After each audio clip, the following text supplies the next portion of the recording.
Hi, I'm Derek Ashong. Welcome to the stream. This is a show where we talk about the things that you are discussing with us. We've got a special show for you today. What's more important, freedom on the web or public safety? And what's really behind protesters calling off a planned vigil in Malawi?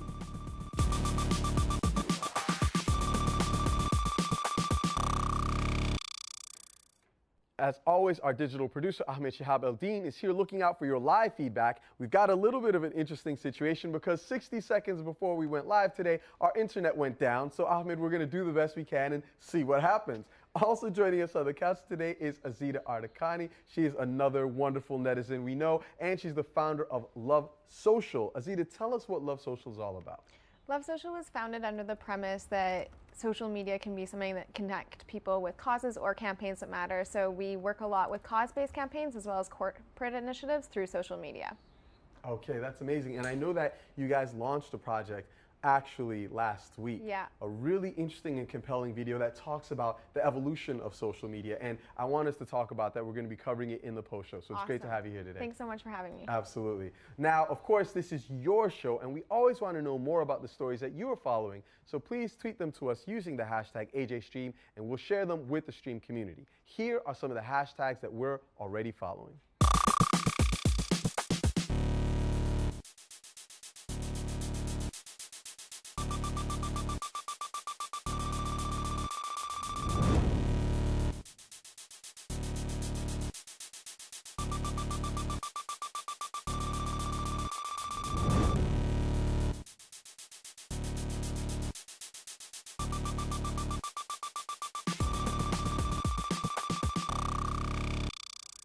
Social media has proven to be a powerful force in helping to mobilize people who seek change against difficult odds.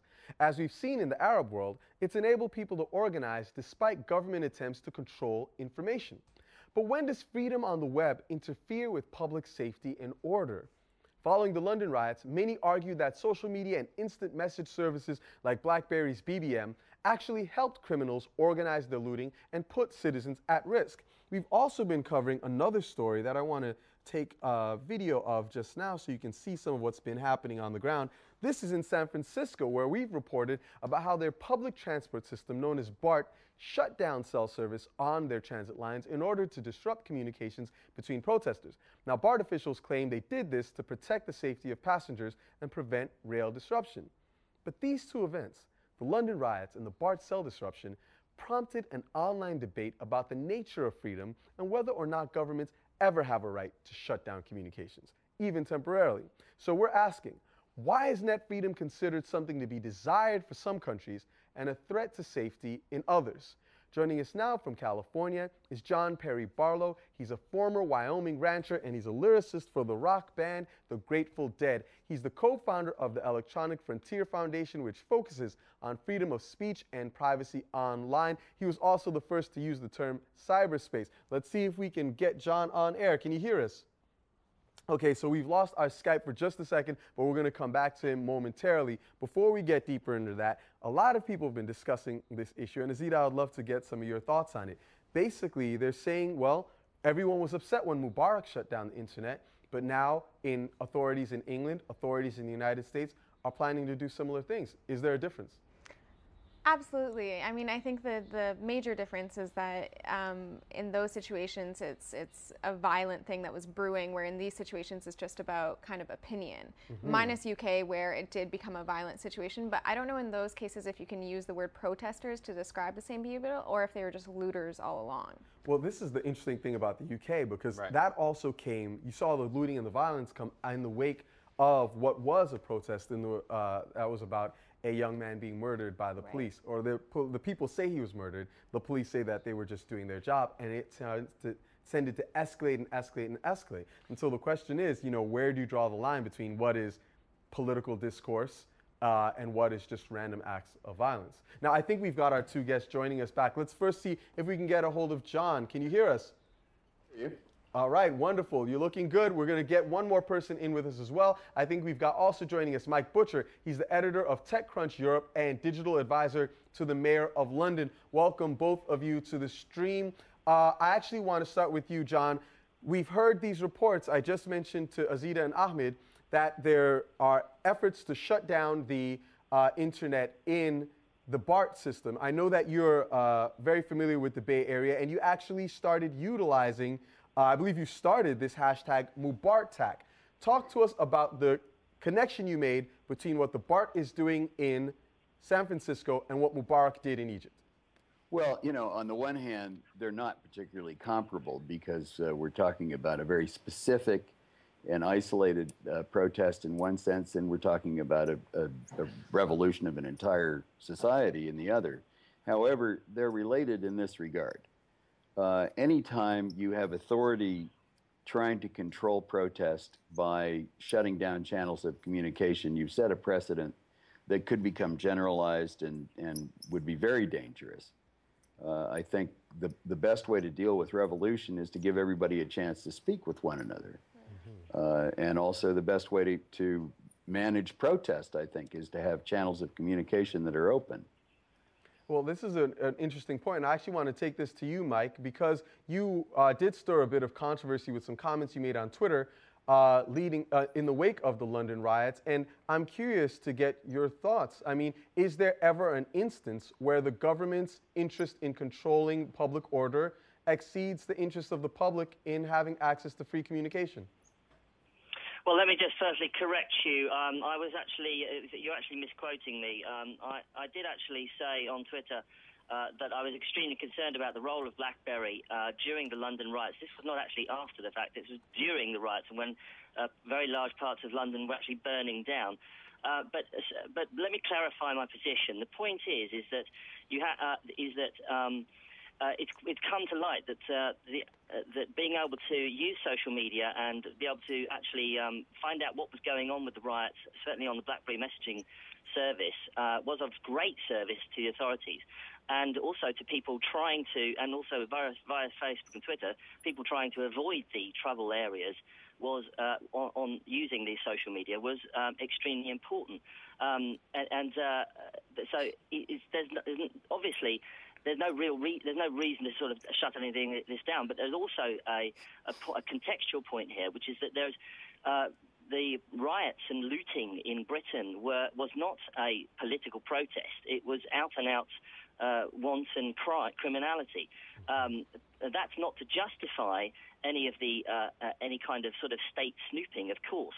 And I think this is the point that you're probably wanting to make, which is that there is a thin end of the wedge where people in authority and government can actually use the sort of the fear of crime and the fear of incitement to violence as a sort of a Trojan horse to start to undermine civil liberties. Absolutely, Mike. And there's another point here as well, because we did cover this issue of London riots last week, and we had a guest on our set who spoke with some very different ideas than what you've mentioned, basically arguing that there are underlying reasons why people are disaffected in London. And we actually have our audience on Twitter making similar comments as we speak. Yeah, John, there's one tweet from Remroom saying, rather than point a finger outward, the UK government should take a look at disillusionment and discrimination plaguing a number of communities. So perhaps these aren't protests and you want to call them looters, but their motivations must come from, this economic disparity and arguably the class system we see in London. Can't that be a point? I think it's fairly obviously a point. People don't riot and loot unless they're disaffected. And John, just quickly with the BART story, someone tweeted and Der Bloodhound said, no, BART is just as beholden to the U.S. Constitution as anyone else. That includes the First Amendment. And the reason I bring the BART up again is just because there's an argument to be made that they do have the right, since it was on such a local level, to disrupt service locally in the BART system. Would you disagree with that? I would disagree with it strongly, because the First Amendment to the United States Constitution clearly defines the right to freedom of assembly. And the state can make no law or action which contravenes that right to freedom of assembly. If you are shutting down the means by which assembly can take place, you're also contravening assembly. Now, Mike, can you still hear us? Yes, certainly, yes. Yeah, so I want to bring back this issue that was just raised, and you had mentioned, how social media was used as a tool to sort of countermand what was happening with the riots. I just wanted to be clear. were you also referring to the UK government's efforts to get BlackBerry to help them infiltrate BBM service? Well, the actual detail of that is that the BlackBerry and Research in Motion that owns BlackBerry said that they would cooperate with the authorities, the same as happened with Facebook and with Twitter. And at the moment, all the government said is they would conduct a review.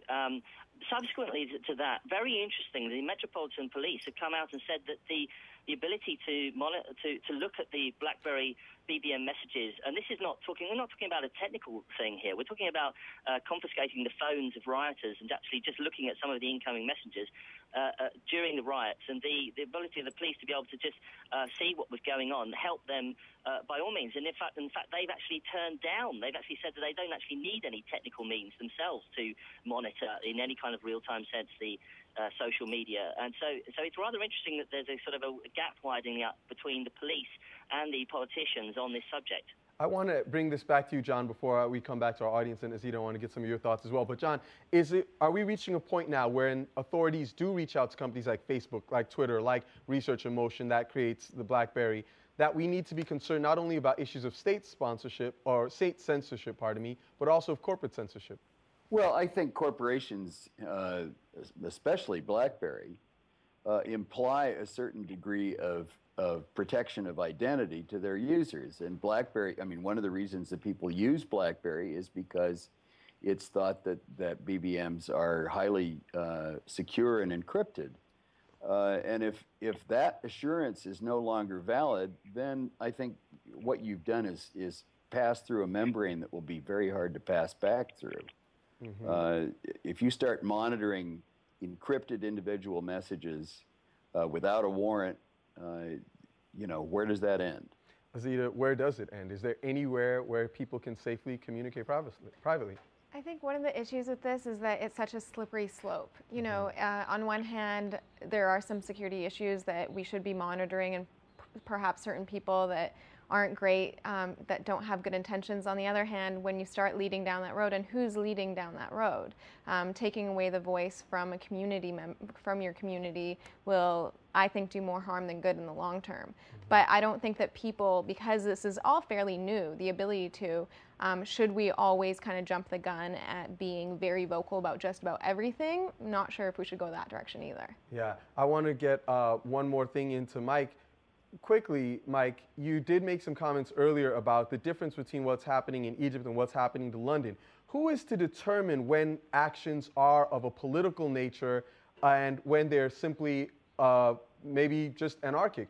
Is it the government that gets to determine when a public outcry or action is justified?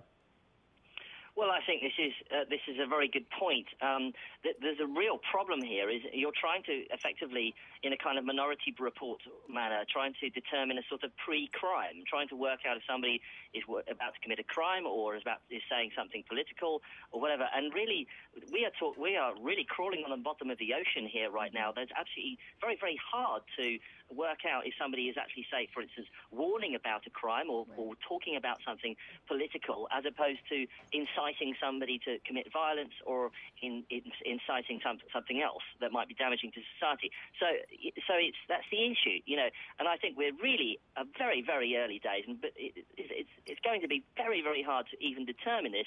So I think it's really something that people just want to step away from right away.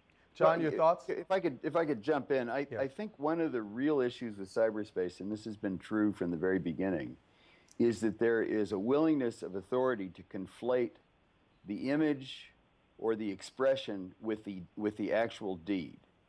So, for example, you have very repressive laws relating to the image of child pornography, where the deed itself is sufficiently evil and sufficiently illegal that the focus should be on arresting those who are actively pursuing this and not those that are expressing an interest in it. And this is another case. I mean, here you have people who are talking about rioting. Well, talking about rioting, like every other form of speech, is protected, at least in this country, and should be. That's an interesting point, and actually there's a tweet that we can leave ourselves with that makes that very point. On that note, John, someone, Tyler Lafreniere, is saying freedom is an inconvenient thing, which is why we have laws to protect all those freedoms you spoke about. Give me freedom over security any day, he says. Well, on that note, I want to thank you, John Perry Barlow, and also you, Mike Butcher, for taking the time to speak with us here on the stream. Thank you very much. Thank A you. pleasure. Absolutely. Now, remember, you can get more on this story by going to our website, stream.aljazeera.com, where you're going to find more information, video, and pictures.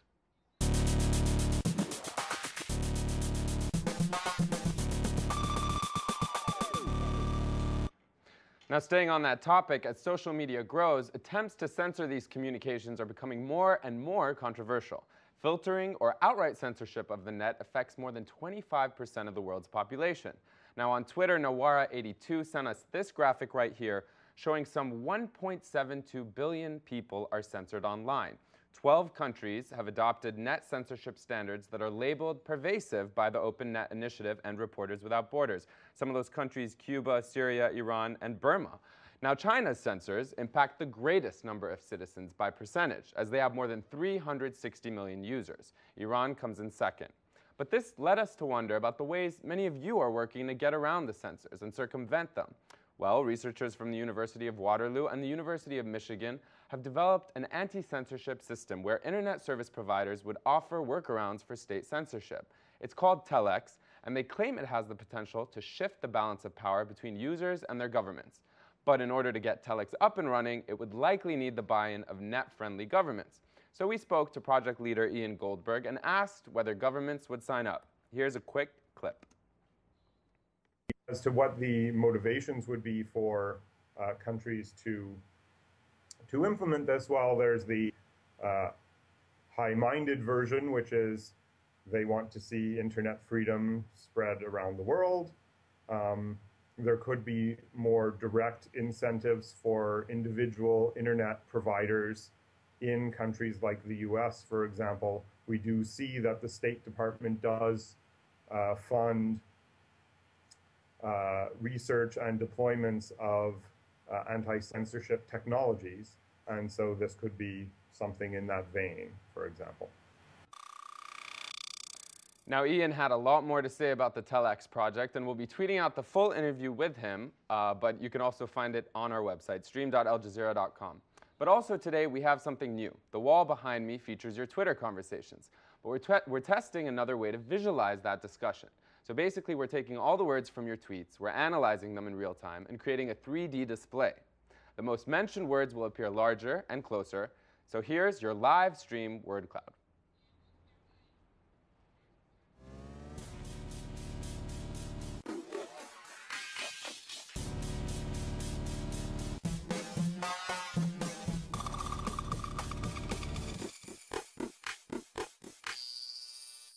Our next story is something you won't see on mainstream media. While communities around the world are protesting for greater social justice and civil rights, organizers in Malawi actually canceled plans for a nationwide candlelight vigil. Instead, they're waiting to see whether the UN can mediate between them and President Bingu wa Mutharika. Let's take a look actually at some of what you can see on my screen. What Malawian reformers want is for President Mutharika to answer questions about corruption, address fuel shortages, and reestablish ties with Western donor countries. Now, we do have some video that can give you a little bit of an illustration of what's happening on the ground at some of these recent demonstrations. Under the banner, "A Better Malawi is Possible," they put forth a 20-point petition and marched in July.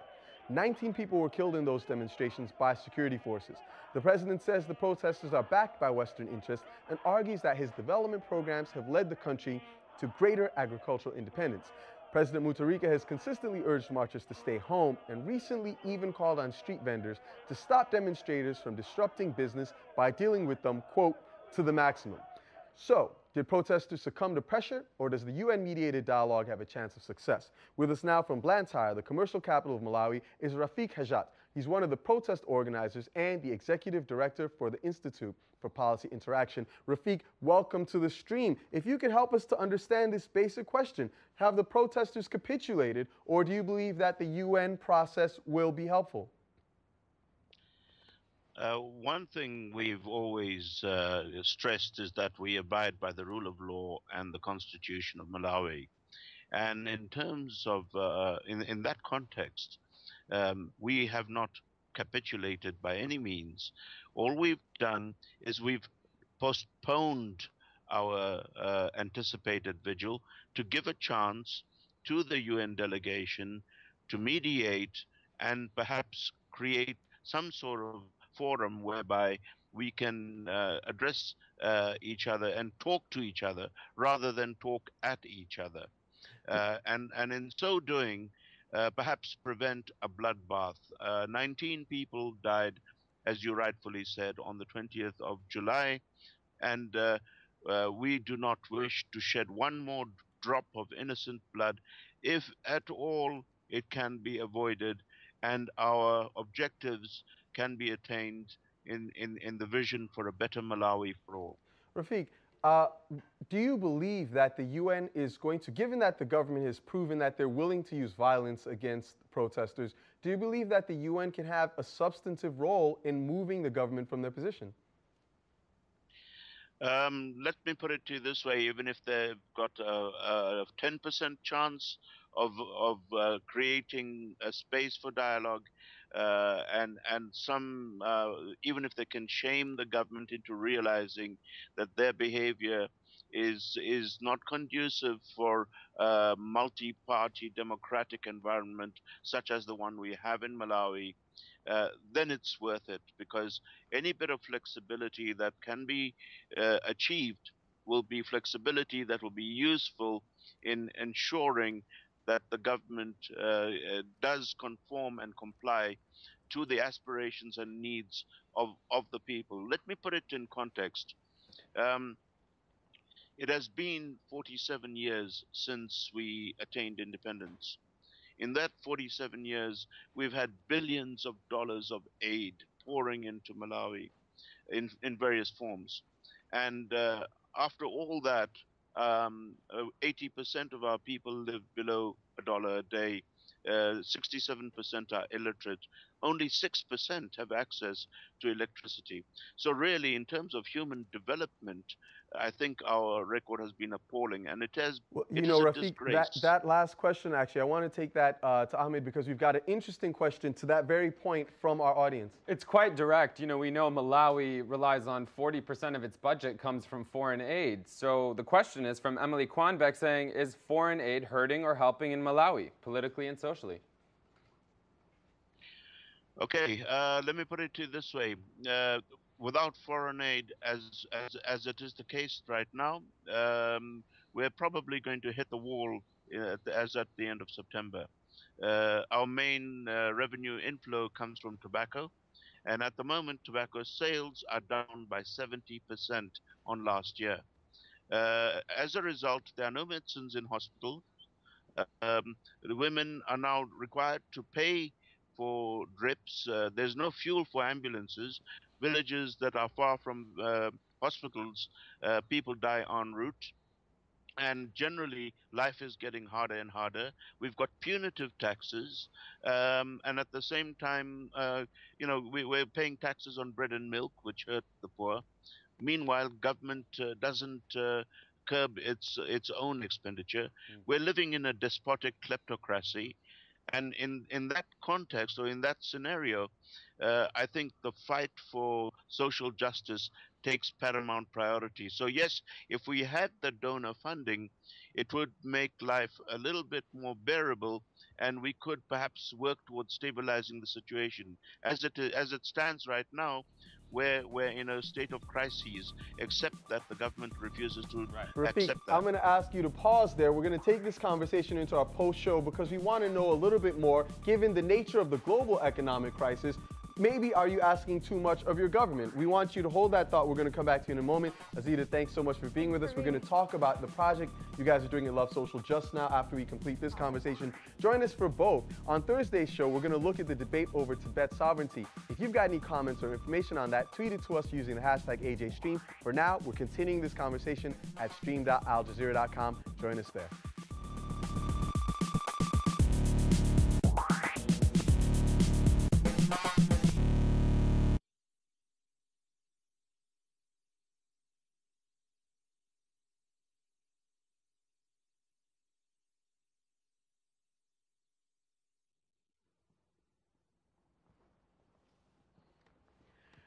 Hi, we're here and we're continuing this conversation in our post show about what's going on in Malawi. It's a story that's not getting enough international coverage, but we think it's one worth discussing. Let me go back to our guest, Rafiq. I just wanted to come back to this question. We know that the global economy, I should say, has seen a significant downturn since 2008.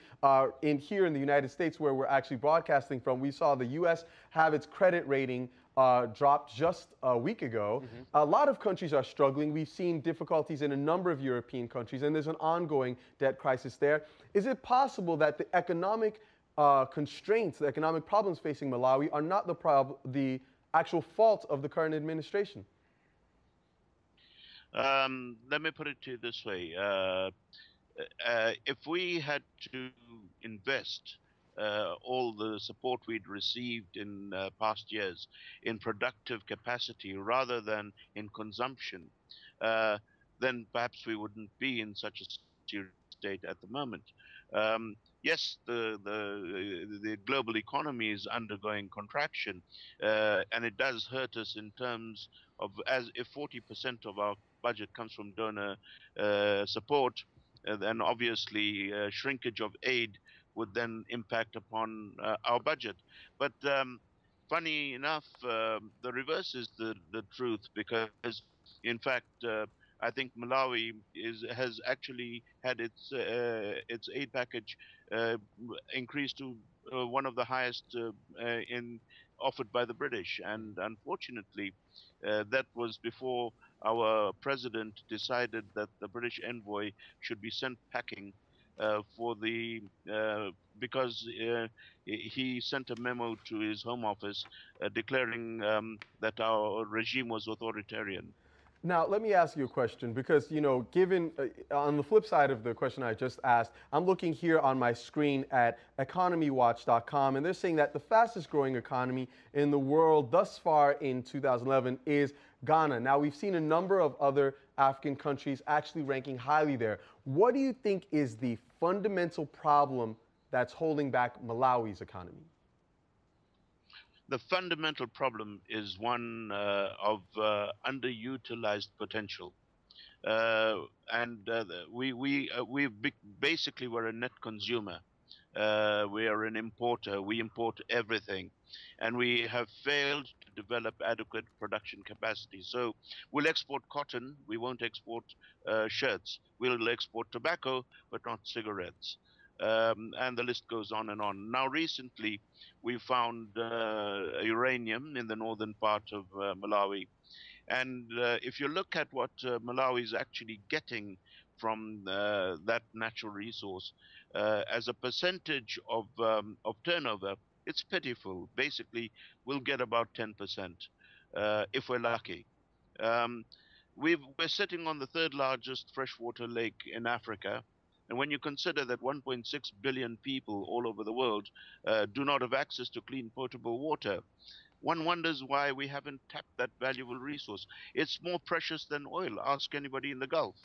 So we do have these resources, and we just haven't had the vision to develop it. And that's where the leadership comes in. And that's what we're trying to point out, that we should not be in this position. And if possible, can we please change direction now? You know, Rafiq, we've seen a lot of confusion around, just quickly actually, before I get to that, I just want to say it's interesting to note that I think 70% of Malawi's exports is tobacco. Yeah. Surprisingly enough, at least to me. But sorry, I don't want to sidetrack, but lots of people online are saying, Nick Indy is one of them, is there a violent crackdown in Malawi? If so, it's not getting enough global media coverage. Another person saying the Malawian struggle is as serious as those around the world. Why has the media not covered them the same way? Without driving the point home, if you had to explain this, conundrum, what would you say is the answer? Perhaps Malawi is not sexy enough. We found oil at the bottom of our lake, and we shudder to think of the impact of a Gulf oil spill here on that pristine ecosystem. But failing that, we perhaps don't have any strategic importance. We're a tiny little country. We're the sixth poorest country in the world. But one of the highest in terms of the Gini difference, the coefficient. So the disparity between rich and poor is immense in Malawi. We have a president who buys a Dassault presidential jet while people are waiting in queues for fuel. So what we have is an elitist autocracy here. We have an oligarchy, and the mass of the people are exactly in the same place they've been for the past 40 years, in the throes of driving, dehumanizing poverty. And the greatest theft that has occurred is actually the theft of human dignity. You know, I want to thank you, Rafiq, for being with us today and for explaining your position. Thank you for having me. Appreciate it. You know, it's really interesting for me to look at these kinds of stories. While we were talking, I was calling up some different information, and I was recalling some stuff I'd seen before. I mentioned that Ghana is the fastest growing economy in the world right now, which I'm very proud of because I'm Ghanaian. No bias there. No bias there. Yeah. Completely, you know, straight down the line, Al Jazeera style. However, what I neglected to mention is that of the top 10 fastest growing economies, 5 of them are African. Right. And, you know, we're speaking about this tweet that came up that certain stories are not getting told about the violence happening there. I think what's also not getting told is about some of the benefits, stories. The positive stories. And that's just always a common theme with any sort of coverage, right? It's always drawn over to the negative, over to the positive. But what I found really interesting that he was talking about was just these untapped resources and everything. And I think it all just goes back to leadership. It always goes back to leadership. And it's always a question of how do those leaders come into power, and then what do you need to do to make those shifts, because, you know, whether or not it's tobacco or anything else, those would ultimately be band-aid solutions, unless you have the fundamental kind of leaders in place to take that over to the long haul. I think that's exactly correct, and that's actually a great segue into the next piece I want to discuss, which is a video you guys created that has a very strong statement about the way leadership is changing in the sense of the power that is now coming into the hands of normal people. I just want to play a few minutes of, or at least a minute or so of this, just to give some context, and then we're going to discuss what social media is doing to this equation.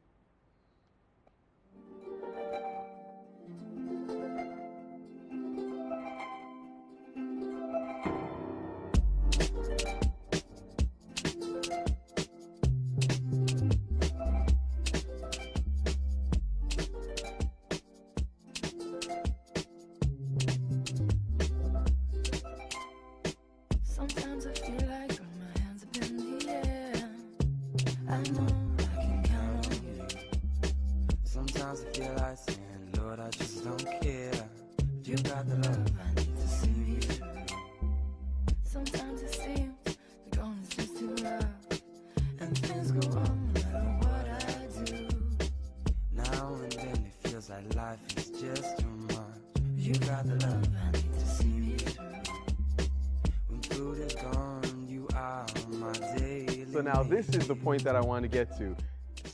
Enter social media, this idea that social media is giving a voice to the people. And this is a really beautiful video, and it's actually a great song. It's by Florence and the Machine called You've Got the Love. So talk to us a little. Remixed by the XX, yeah. Remixed by? The XX. The XX, wonderful. So talk to us a little bit about what you guys are saying there, because as we see from my screen, you know, they're making this point that the growth of the internet has been, you know, unprecedented in when we look at the Industrial Revolution, the growth of all the kinds of things. I mean, Facebook gaining 100 million viewers or users in a year, when you didn't, it took like 40 years for, you know, radio and TV and stuff to go. Talk to us a little bit about what is happening when people are having so much access to amplifying their own voices. I think the reason why we did this, first of all, was to bring a sense of perspective. We, as human beings, we have this sense of thinking that we deserve everything that we come across, and it becomes dated fairly quickly. And social media is so new and it's so incredible, and already it's so saturated with unthoughtful advertising and spam, which goes back to the initial reason why we thought about advertising historically was this one-sided conversation. It wasn't until very recently that it became a two-sided conversation.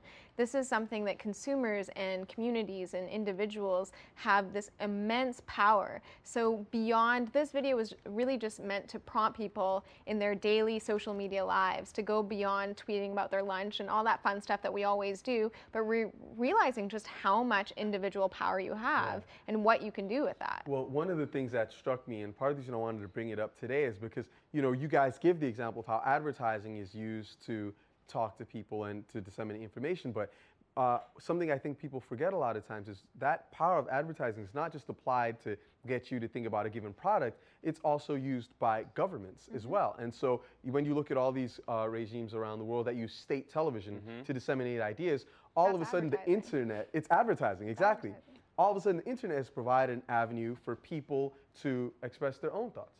Yeah, and I think it's interesting if you look at, you're just talking about advertising used to be kind of a passive thing where it was one-sided. Exactly. Now everything is becoming interactive, not just this TV show, not just, you know, media, but even governance. I mean, it's not a simple or it's not something to be neglected, the fact that we have Iceland quote-unquote crowdsourcing their constitution. Right. So that participatory thing is becoming pervasive. So we got a tweet that there's a Brazilian clothing giant called Zara that has now been implicated in a slave labor scandal. And this is interesting because a lot of this story has been percolating across the internet, and people have been discussing it and basically talking about the conditions that people are facing in these work places. Yeah. I'm just curious from your perspective briefly, is it possible that people having a broader voice through social media can actually make the people who used to advertise to us more responsive to the people? Absolutely. I think that it's really important when situations like this happen that we don't fall asleep at the wheel, that we use these platforms at our fingertips to make sure the conglomerates or the corporations or the government sometimes in question understands the implications of their decisions, whether good or bad. Exactly. And I think in this particular case, the labor was in Brazil, but it's a Spanish clothing giant that is implicated here. I think social media is leveling the field in a lot of interesting ways. Azita, it's a pleasure having you on once again. Always great to be here. Absolutely. Ahmed, great having you as well. Great job. Our internet came back. Everything worked out great. Yes. Definitely stay with us. You can continue these conversations with us online using the hashtag AJStream. We will see you online.